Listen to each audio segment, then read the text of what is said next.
नमस्कार, आंकड़े हमारे फैसला आपका में आप सभी का स्वागत है। मैं हूं मनोज मनु। लोकसभा चुनाव को लेकर देश भर में प्रचार प्रसार युद्ध स्तर पर चल रहा है।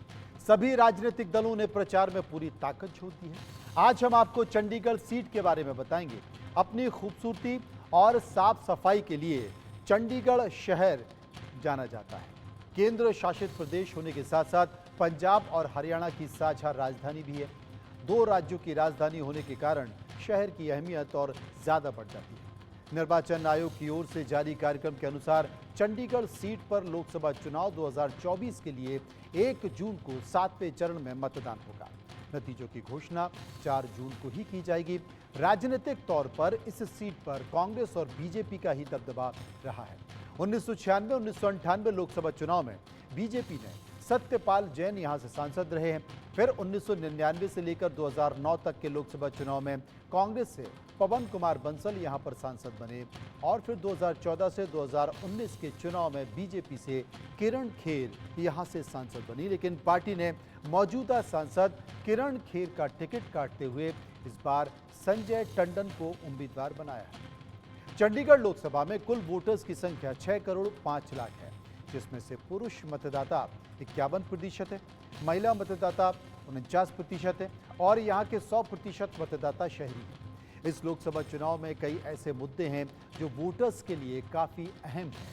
वो कौन से मुद्दे हैं आपको बताता हूँ। चरम पर बेरोजगारी, पेयजल संकट, ट्रैफिक जाम, कूड़े की समस्या, कचरे की समस्या, सीवर निकासी, लटकते हुए बिजली के तार, पार्किंग की पॉलिसी, इसके साथ साथ एनक्रोचमेंट यानी कि अतिक्रमण, आवारा पशु और बस क्यू शेल्टर का अभाव यहां पर देखा जाता है। चंडीगढ़ सीट पर इस बार बीजेपी अकेले ही चुनाव मैदान में उतर रही है। अकाली दल से गठबंधन नहीं होने के कारण बीजेपी का पलड़ा थोड़ा हल्का हो गया है। वहीं आम आदमी पार्टी भी उम्मीदवार नहीं उतारेगी। आपने इंडिया गठबंधन के तौर पर कांग्रेस के उम्मीदवार को सपोर्ट करने का फैसला किया है।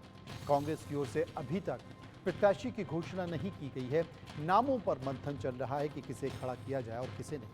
लेकिन इन सबके बीच इंडिया न्यूज कुछ सवालों के साथ देश की जनता के बीच पहुंच रहा है। चंडीगढ़ की जनता के बीच जब इन सवालों को लेकर हमारी टीम यानी कि इंडिया न्यूज की टीम पहुंची तो क्या नतीजे निकल कर आए, लोगों की राय कैसी थी, वो आपको दिखाता हूं। सर्वे में पूछा गया पहला सवाल, लोकसभा चुनाव में आपके लिए सबसे बड़ा मुद्दा है। हमने ये सवाल किससे पूछा? चंडीगढ़ की जनता से। 27% लोगों ने कहा कि विकास सबसे बड़ा मुद्दा है। 18% लोगों ने कहा महंगाई सबसे बड़ा मुद्दा है। 12% लोगों का मानना था कि भ्रष्टाचार के खिलाफ अभियान बड़ा मुद्दा है और 32% लोग मान रहे थे बेरोजगारी बड़ा मुद्दा है। 11% ऐसे लोग थे जिन लोगों ने इनमें से किसी भी विकल्प को नहीं चुना है। अब चर्चा कर लेते हैं। चर्चा के लिए हमारे साथ मौजूद हैं डॉक्टर अवधेश उपाध्याय जो कि बीजेपी के नेता हैं, विजय कौशिक जो कि कांग्रेस के नेता हैं, पीयूष पंत जो कि वरिष्ठ पत्रकार हैं। सबसे पहले मैं बीजेपी के नेता डॉक्टर अवधेश उपाध्याय के पास चलूंगा। अवधेश जी, सर्वे कराया है, सर्वे की तमाम सारी चीजें आपके सामने, आंकड़े सामने, राय भी आपके सामने, और पहला सवाल था कि लोकसभा चुनाव में आपके लिए सबसे बड़ा मुद्दा चंडीगढ़ की जनता के लिए क्या रहने जा रहा है, आपकी राय? देखिए मनु जी, मैं बताऊं आपको, चंडीगढ़ ही नहीं पूरे देश में इस समय एक ही मुद्दा है, विकास का। हम्म। जो विकास 2014 से और 2024 तक जो देश का विकास, चहुमुखी विकास हुआ है, वो पहले कभी किसी ने सोचा भी नहीं। और रही बात चंडीगढ़ की, ठीक है, चंडीगढ़ में आपने देखा होगा कि किस तरह से सबसे बड़ा कैंसर हॉस्पिटल बनाया गया है मोदी सरकार द्वारा। हम्म। और आप देखिए चंडीगढ़ की यदि हम बात करें तो चंडीगढ़ में जो चंडीगढ़ इंडिविजुअली बात करें तो जो बेरोजगारी दर जो थी वहां पर, वो घटकर कितनी कम हुई है वहां पर, मतलब हाफ हुई है लगभग। हम्म। और पूरे राष्ट्रीय स्तर पर यदि हम देखें, जैसे बेरोजगारी की आप बता रहे थे, राष्ट्रीय स्तर पर भी अभी हम देखें तो जो बेरोजगारी दर घटकर जो है 3.2% हुई है। और ये बेरोजगारी का जो मुद्दा है पत्रकार महोदय, ये तो जब से हमारा देश आजाद हुआ है तब से चला आ रहा है। तब से किसी ने ध्यान ही नहीं दिया इस पर। भाई ध्यान देते क्यों? अगर बेरोजगारी कम कैसे होती जब विकास होता देश का? आज विकास देश का हो रहा है तो लोगों जो बेरोजगारी दर है वो भी कम हो रही राष्ट्रीय स्तर पर। पहले क्या थी, जो सरकारें थी वो उन्होंने केवल अपने परिवार देखा, अपने आप को देखा कि हम पहले पनप जाए, उसके बाद लोगों को पनपने देंगे। आज जो देश में सरकार है वो सबको साथ लेकर चल रही है, सबके विश्वास को लेकर चल रही है, सभी धर्म पंथ जाति धर्म जितना हमारे देश में है सभी को बराबर मात्रा में उनको उनका जो भाग है वो देने को तैयार है, प्रतिबद्ध। विजय कौशिक साहब, आप क्या मान रहे हैं? आज जो हम ये मान रहे हैं कि मोदी जी जब सत्ता में आए थे तो उन्होंने कहा था कि वो देश का नवनिर्माण करेंगे, इसलिए उसकी कड़ी में उन्होंने इस देश का बेड़ा गर्क करना शुरू कर दिया, इसको डिस्ट्रॉय करना शुरू कर दिया और देश अभी तक लगातार डिस्ट्रॉय हो रहा है, क्योंकि मोदी जी मानते हैं कि देश नष्ट होगा तभी तो एक नए भारत का निर्माण होगा, यानी कि पुराने देश भारत डिस्ट्रॉय होगा तभी तो नया भारत निर्माण होगा। लेकिन इस चक्कर में ये देश कहीं का नहीं रहा है। अभी वर्ल्ड बैंक ने चेतावनी दी इस देश को, उन्होंने कहा कि हमारे यहाँ जो बेरोजगारी की दर है वो अंग्रेजी शासन के समय को भी क्रॉस कर चुकी है। और उन्होंने ये भी कहा कि जो सरकार कह रही है कि भी विकास उतना हो रहा है उतना हो रहा है, तो उन्होंने प्रश्न चिन्ह लगाया कि भी अगर इतना विकास हो रहा है तो रोजगार डाउन क्यों जा रहा है। यानी कि जो बीजेपी के आंकड़े हैं वो फर्जी आंकड़े हैं। कर्ज लेकर घी पियो, बाद में देश की जनता भुगतती फिरेगी। मोदी जी इस रास्ते पर चल रहे हैं। 70 सालों में देश पर विदेशी कर्जा हुआ 55 लाख करोड़ का, मोदी जी ने बढ़ाकर कर दिया 205 लाख करोड़ का। तो ये विकास है या विनाश है? 70 साल में किसी भी सरकार ने आरबीआई के रिजर्व फंड से 1 रुपया नहीं लिया और मोदी सरकार 2 बार पैसा निकालकर उसमें से खर्चा कर चुकी है। और मैं आपको सबसे खतरनाक बात बताऊं, शेयर बाजार में सिर्फ 20-30 शेयर हैं, कहते हैं कि जिनके दम पर शेयर बाजार उछाल मार रहा है, हिलोरे मार रहा है। आरबीआई चिंतित है, आरबीआई ये मान रहा है कि बबल जिस दिन फूटा उस दिन देश के बैंक डूब जाएंगे।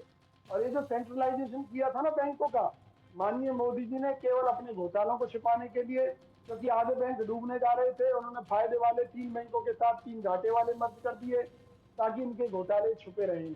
हकीकत ये है, इलेक्ट्रल बॉन्ड के माध्यम से देश के पूंजीपतियों को और प्रत्येक वर्ग को मोदी सरकार ने लूटा है। एक कंपनी पर कर्जा टैक्स था 286 करोड़ का, वो माफ कर दिया गया, बदले में 150 करोड़ इलेक्ट्रल बॉन्ड के माध्यम से मोदी सरकार ने ले लिए। किसी को टनल का ठेका दिया, उनसे चंदा ले लिया, मतलब हर तरीके से। किसी पर सीबीआई की रेड मारी, उनसे चंदा ले लिया और जांचें सब बंद हो गई। तो ये मोदी जी देश को बर्बाद करने में, मिटाने में जुटे हुए हैं। इसके लिए मैं मोदी जी को बधाई देता हूँ कि कम से कम वो अपने एक मकसद में तो पूरा हो गए। बाकी कांग्रेस आएगी तो कांग्रेस ही नवनिर्माण करेगी। पीयूष पंत साहब, ये राष्ट्रीय मुद्दे तो बता दिए, लेकिन चंडीगढ़ देश का सबसे खूबसूरत शहर माना जाता है और कहा जाता है कि कई लोग देश में ऐसे हैं जो चंडीगढ़ में बसना चाहते हैं। हमने चंडीगढ़ की जनता से राय जानी है, उनसे उनकी राय पूछी है कि इस लोकसभा चुनाव में वो किन मुद्दों को ध्यान में रखकर वोट करने वाले हैं। अभी हमने पहला सवाल पूछा है, उसकी राय निकल कर आई है और उसमें अगर देखा जाए तो 2 बड़े मुद्दे हैं, एक तो विकास के आधार पर और बेरोजगारी के आधार पर वोट करने वाले हैं। दूसरा सवाल भी मैं ले लेता हूं, उसके बाद फिर आपके पास आऊंगा, दोनों सवालों का जवाब ले लूंगा। सर्वे का दूसरा सवाल है कि लोकसभा चुनाव में आप किस आधार पर वोट देंगे। हमने चंडीगढ़ की जनता से पूछा, 25% लोगों की राय थी कि पार्टी के आधार पर, 12% लोगों की राय उम्मीदवार के आधार पर, मात्र 1% लोग धर्म और जाति के आधार पर वोट देने की बात कर रहे थे और 60% लोग कामकाज के आधार पर वोट देने की बात कर रहे थे। 2% लोग ऐसे थे जिन लोगों ने इसमें से कोई भी विकल्प नहीं चुना है। पीयूष जी, आपकी राय दोनों सवालों को लेकर। देखिए मनोज जी, चंडीगढ़ तो बड़ा खूबसूरत शहर रहा है। चंडीगढ़ जो है राजधानी है और चंडीगढ़ को एक खास डिज़ाइन के तहत बनाया गया था, तो इसलिए उसका विकास भी काफ़ी हुआ। तो चंडीगढ़ अपने आप में एक ऐसा शहर है जहां हर कोई रहना चाहता है, इसमें कोई दो राय नहीं है। बहुत बढ़िया तरह से विकसित किया गया है वो ये है। लेकिन धीरे धीरे मुझे लगता है कि जो है कि जनसंख्या का दबाव चंडीगढ़ को भी झेलना पड़ रहा है और ख़ासकर जो है कि चूँकि 2 राज्यों की राजधानी है, वो भी टसल जो है वहाँ पे जो है वो उसको झेलना पड़ रहा है। ये है जो आपकी दूसरी आपने जो बात कही, निश्चित रूप से देखिए ये सिर्फ चंडीगढ़ की जनता ही नहीं कह रही है कि मतलब मुद्दे क्या हैं। तो मुद्दे तो ये पूरा जो ऑल इंडिया लेवल पे जो एक आपका अभी देखिए हालिया जो है आया है CSDS का लोक नीति वाला सर्वे आया है, उसमें भी ये बात सामने आई कि सबसे बड़ा मुद्दा जो है वो आपने इसके पहले भी दिखाया था। मेरे ख्याल से आपने असम का दिखाया था, शायद जहाँ तक मुझे याद आ रहा है। तो वहाँ पे भी जो है हर हर राज्य में ये स्थिति बनी, क्योंकि बेरोजगारी पूरे देश के स्तर पे भयंकर रूप पे बढ़ रही है। और इसीलिए पहला मुद्दा जो हो रहा है इसमें, जो सबसे बड़ा मुद्दा है, इसीलिए देखिए सबसे बड़ी बात यह है, जबकि राजनीतिक पार्टियां पोलराइजेशन करने की कोशिश करती हैं, ध्रुवीकरण करने की कोशिश कर रही हैं, करती है, और लेकिन जनता के बीच में वो कोई मुद्दा नहीं है। ये इस सर्वे से भी आया है, और सीएसडी आपने जो करवाया उससे भी आया है, और सीएसडीएस के सर्वे से भी आया है। तो मुद्दे वही हैं जो लोगों को अफेक्ट कर रहे हैं। और वाकई देखिए ये बहुत गंभीर है, जो है बेरोजगारी का मुद्दा बहुत गंभीर मुद्दा है ये। तो निश्चित रूप से मुझे लगता है कि जनमानस, खासकर युवा जो वर्ग है, वो बहुत उद्वेलित है, और जो है कि निश्चित रूप से यही उसके दिमाग में होगा। और युवा ही जो है वो डिसाइडिंग फैक्टर होता है, एक मानने महिलाएं और युवा, क्योंकि युवा मतदाता जो पहली बार वोट देने वाला तो उसकी अच्छी खासी संख्या होती है, और वो निश्चित रूप से हार जीत का फैसला तय करने में उसकी एक बड़ी भूमिका होती है।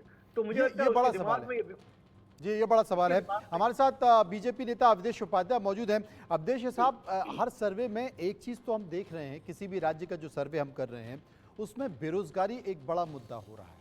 और चूंकि अगर किसी भी परिवार से, किसी भी घर से किसी एक व्यक्ति को रोजगार मिलता है तो उसका पूरा परिवार चलता है। सरकार की भी अपनी मजबूरी है कि वो सभी को रोजगार दे नहीं सकती, हर कोई सरकारी नौकरी चाहता है, सरकारी नहीं तो प्राइवेट नौकरी मिले, वो संभव है नहीं। और लगातार हमारे देश की आबादी बढ़ रही है, हम पूरे विश्व में नंबर 1 हो गए हैं कम से कम इस मामले में। तो ऐसे में एक बड़ी समस्या, इसे कैसे निपटा जाएगा? आपने बेरोजगारी को कम करने की कोशिश तो की है, लेकिन वहीं अग्निवीर जैसी योजना दे दी है जिसे लेकर विजय कौशिक साहब माखौल भी उड़ाते हैं, क्या कहा जाए? देखिए मनु जी, अभी कौशिक जी ने जो बात कही थी कि ये विकास नहीं विनाश हो रहा है, तो विनाश तो देखो किसने किया, ये देश की जनता जान चुकी है, और जिन्होंने विनाश किया उनको जनता ने बिल्कुल पूरी तरह से नकार दिया। अगर विनाश हो रहा होता, अगर विनाश हो रहा होता है तो विजय कौशिक साहब इतने आराम से टीवी पे नहीं बैठे होते ना, और मैं स्टूडियो में नहीं बैठा होता।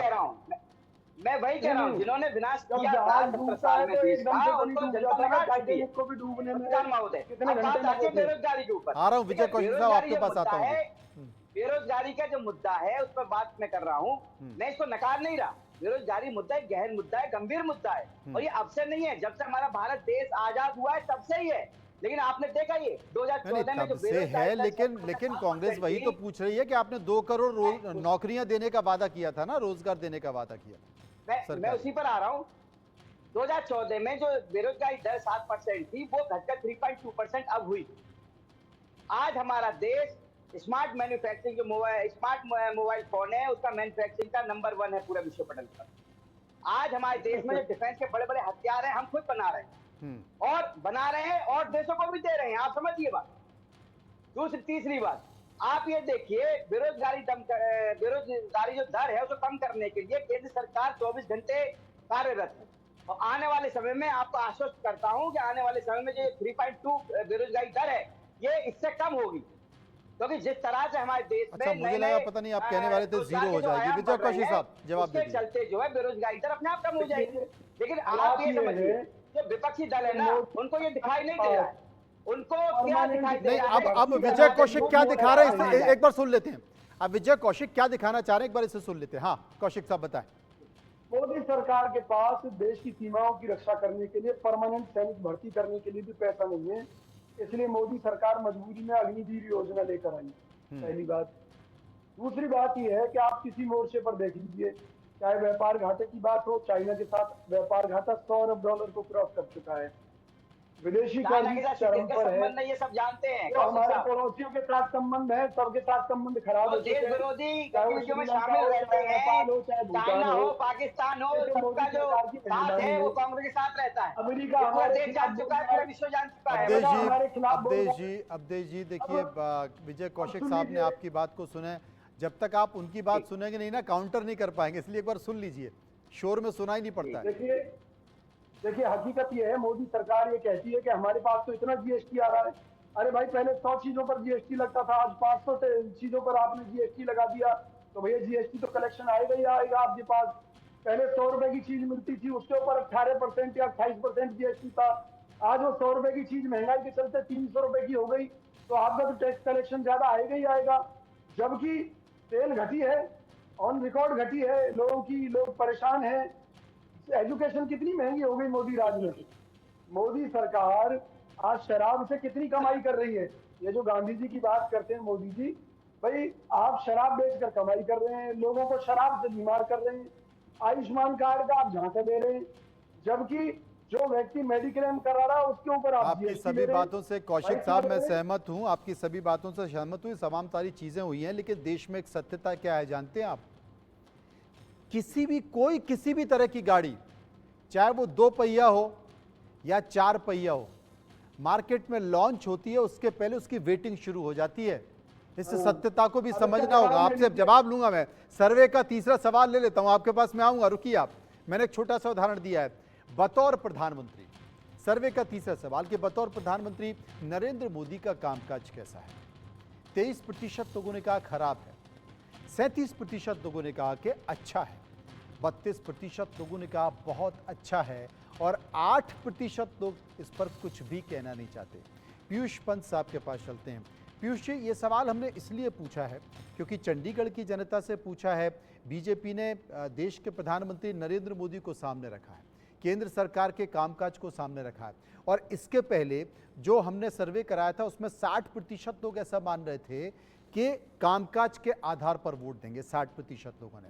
तो चंडीगढ़ में भले ही परिस्थितियां दूसरी हैं, अभी वहां पर जिस तरीके से घालमेल हुआ, तमाम सारी चीज़ें निकल कर आई मेयर के चुनाव में, वो भी सबने देखा, लेकिन फिर भी आपका क्या मानना है?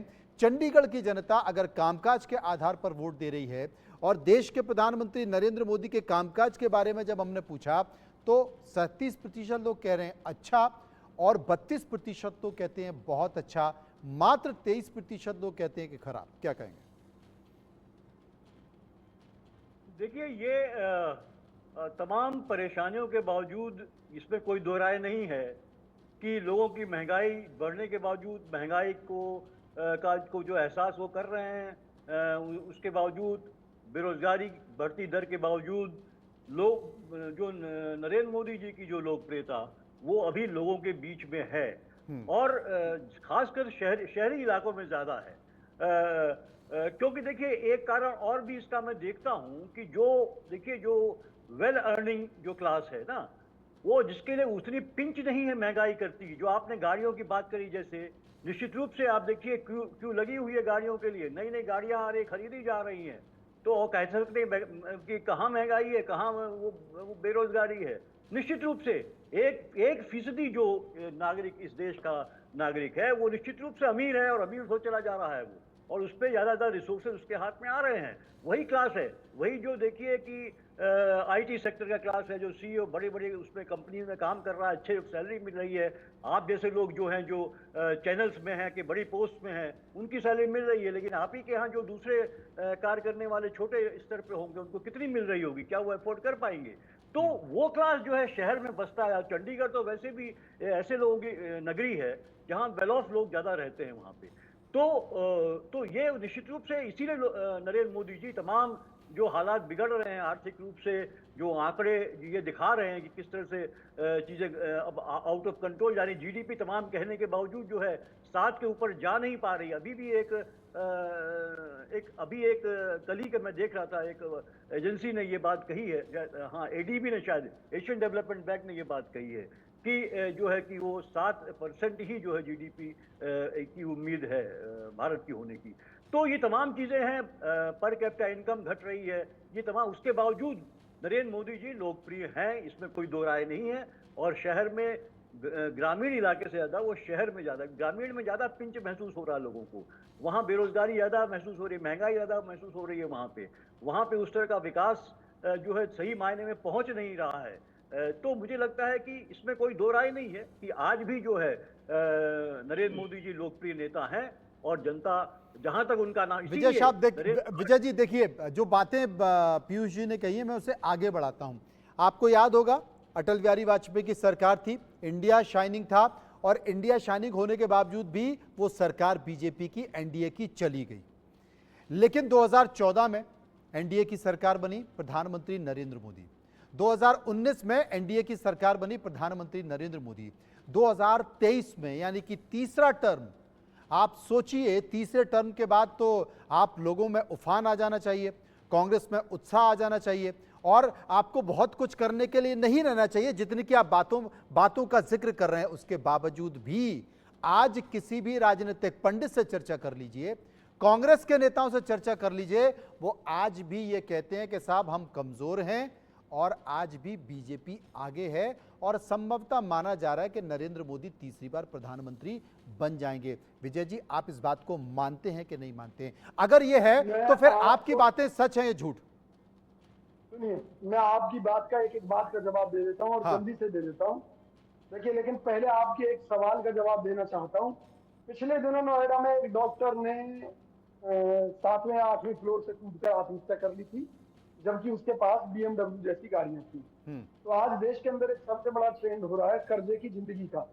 लोग कर्जे पर, क्योंकि जाइए एक EMI नहीं तो जिन सबके पास BMW के वो सारे के सारे कूद गए क्या? मेरी बात सुनिए, अधिकांश लोगों की वही हालत है। आज देश के अंदर 140 करोड़ की आबादी है। कर्जे की जिंदगी जी रहे हैं।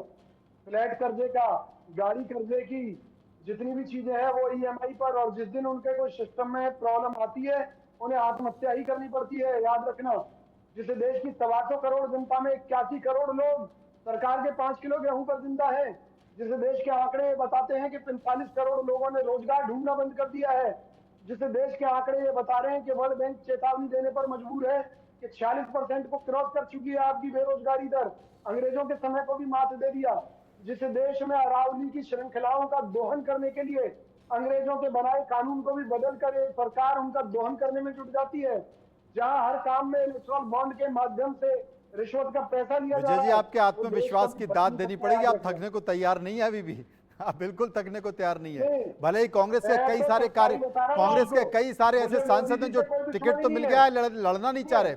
कई सारे सांसद ऐसे हैं जो टिकट मिलने के बाद भाग गए हैं। कई सारे सांसद ऐसे जिन्हें टिकट मिल गया लेकिन वो कहते हैं कि साहब लड़के हम करेंगे क्या, हमारा पैसा खर्च होने वाला है। ये हकीकत बता रहा हूं मैं आपको। कांग्रेस के कई सारे लोगों जिन्होंने टिकट मिल चुका है उनसे बात करके बता रहा हूं मैं। चलिए आपके पास आ रहा हूं, सर्वे का चौथा सवाल ले लेता हूं।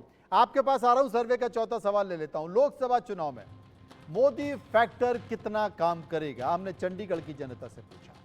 10% लोगों ने कहा थोड़ा काम करेगा, 31% लोगों ने कहा ज्यादा काम करेगा, 35% लोगों ने कहा बहुत ज्यादा काम करेगा और 21% लोगों ने कहा बिल्कुल नहीं करेगा, 3% लोगों ने कहा कह नहीं सकते हैं। ये चौथा सवाल है कि फैक्टर कितना काम करेगा। अवधेश जी, आप तो मोदी की गारंटी के भरोसे हैं। बिल्कुल, देखिए मनोज जी, मैं आपको बताऊं, ये जो टोटल जो होता है 66% होता है, जो चंडीगढ़ ही नहीं पूरी देश की जनता का जो विश्वास अपने देश के प्रधानमंत्री के प्रति है ना, जो उनकी गारंटी है, क्योंकि देश की जनता को ये पता है कि यदि मोदी जी कोई गारंटी देते हैं तो वो गारंटी पूरा होने की गारंटी देते हैं। आप देखिए 2014 में हो या 2019 में हो, जो गारंटी मोदी सरकार द्वारा जनता को दी गई वो सारी पूरी की गई। अभी ये बात कर रहे थे कौशिक साहब, शायद ने पता नहीं होगा, जो MSME का रजिस्ट्रेशन बता रहा हूं मैं, 3,16,05,581 रजिस्ट्रेशन हुए हैं MSME में। ये कौन है भाई? शायद कौशिक जी को नहीं पता होगा। अरे तो भैया, जीएसटी कलेक्शन की बात कर रहे थे, जो जीएसटी कलेक्शन 98 करोड़ था 2020 में, आज 20.18 करोड़ हुआ है, 20.18 लाख करोड़। सोचिए आप। बात कर रहे थे टैक्स की, भाई टैक्स तो पहले ही भरा जाता था, पहले तो कभी ये उजागर नहीं किया। विजय कौशिक साहब आंकड़े लेके बैठे हैं। उपाध्याय जी आज आंकड़े लेकर बैठे हैं आपके सामने। पांचवा सवाल ले लेता हूं मैं। आंकड़े हमारे फैसला आपका का जो सर्वे हमने कराया ना, उसका पांचवा सवाल ले लेता हूं, उसके बाद मैं आपके पास आऊंगा। पांचवा सवाल आपके लिहाज से, ये सर्वे का पांचवा सवाल है कि आपके लिहाज से 2024 लोकसभा चुनाव में किसकी सरकार बन रही है? भाजपा और सहयोगी दलों की 56% लोगों का मानना था, कांग्रेस और सहयोगी दलों की 33% लोगों का मानना था, क्षेत्रीय दलों की साझा सरकार किसी ने भी अपनी राय नहीं दी है, सिर्फ 0.4% राय दी गई है और 7% लोग इस पर कुछ भी कहना नहीं चाहते थे। विजय जी संक्षेप में। देखिए, मैं केवल ये कहना चाहता हूँ, माननीय मोदी जी जब 2014 में सत्ता में आए थे तो सत्ता की और विपक्ष की लकीर बराबर थी। मोदी जी 2 करोड़ रोजगार हर साल देकर अपनी लकीर को बड़ा कर सकते थे। मोदी जी विदेशों से काला धन लाकर अपनी लकीर को बड़ा कर सकते थे, लेकिन विदेशों में काला धन बढ़ गया, और 2 करोड़ रोजगार छीनने का काम मोदी सरकार ने किया। तो और इसलिए देखिए, उन्होंने 2 सोचा- करोड़ वही सारे मुद्दे वापस आ रहे हैं। पीयूष जी, संक्षेप में आपसे बस ये पूछना चाहता हूं, चंडीगढ़ की जनता ने कहा है कि 56% लोग भाजपा और सहयोगी दलों की सरकार बना रहे हैं, आपकी है राय? ना, मोदी जी ने विपक्ष की पीयूष जी। लकीर को काटने का काम किया। छल बल से जिस तरह उन्होंने चंडीगढ़ में अपना मेयर थोपा, इस तरह से उन्होंने पूरे पीयूष देश जी। में विपक्ष को नुकसान पहुंचाने का काम किया। काश वो अच्छे काम करते तो आज जनता के अंदर उनकी वाहवाही होती, आज देश के इतने खराब हालत ना होते। निश्चित तौर पर हम मोदी जी के कोई दुश्मन नहीं है, लेकिन हम देश की जनता से अपील आपके करते हैं आत्मविश्वास को हम कि मोदी सरकार को आपके पार आत्मविश्वास को हम सलाम करते हैं। मोदी सरकार को हमने पार सर्वे कहते हैं, दिखाया वो 200 पर चंडीगढ़ का, जाइए। चंडीगढ़ की जनता की आप राय अभी दिखाई। तक निकल जाइए। सभी मेहमानों का बहुत बहुत शुक्रिया करेंगे, आपने इस पर अपनी राय रखी और उम्मीद करते हैं 2024 में जो परिणाम आएंगे, देखते हैं किसकी बात सही होती है और किसकी बात नहीं। फिलहाल इतना ही, आगे वापस आएंगे तो बात करेंगे मोबाइल पर किए गए सर्वे की।